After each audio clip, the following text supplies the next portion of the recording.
வீடியோவில் ஏன் MLM products ரொம்ப எக்ஸ்பென்சிவாக இருக்குது, இதுக்கு என்னென்ன ரீசன்ஸ்ன்னு டீட்டெயிலாக பார்க்கலாம் வாங்க.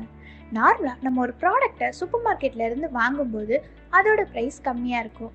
அதுவே ஒரு எம்எல்எம் கம்பெனிக்கிட்டேருந்து டேரெக்டாக பர்ச்சேஸ் பண்ணும்போது அதோட ப்ரைஸ் அதிகமாக இருக்கும்.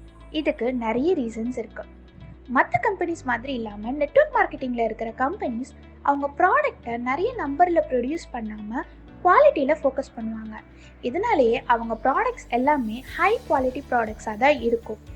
கம்பெனிஸ் அவங்க மெம்பர்ஸை மோட்டிவேட் பண்ணுறதுக்காக commissions, rewards, bonus, training, vacation, parties இந்த மாதிரி நிறைய ஆஃபர் பண்ணுவாங்க.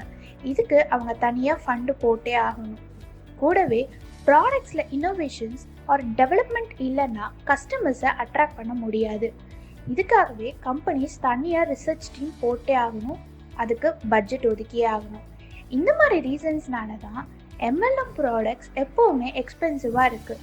சுருக்கமாக சொல்லணுன்னா, ஒரு நெட்வொர்க் மார்க்கெட்டிங் கம்பெனி ப்ரொடியூஸ் பண்ணுற ப்ராடக்ட்ஸ் எப்போவுமே ஹை குவாலிட்டியிலும் எக்ஸ்பென்சிவாகவும் தான் இருக்கும். இதை பற்றி நீங்கள் என்ன டீட்டெயிலாக தெரிஞ்சுக்க ஸ்க்ரீனில் தெரிகிற நம்பரை காண்டாக்ட் பண்ணுங்கள்.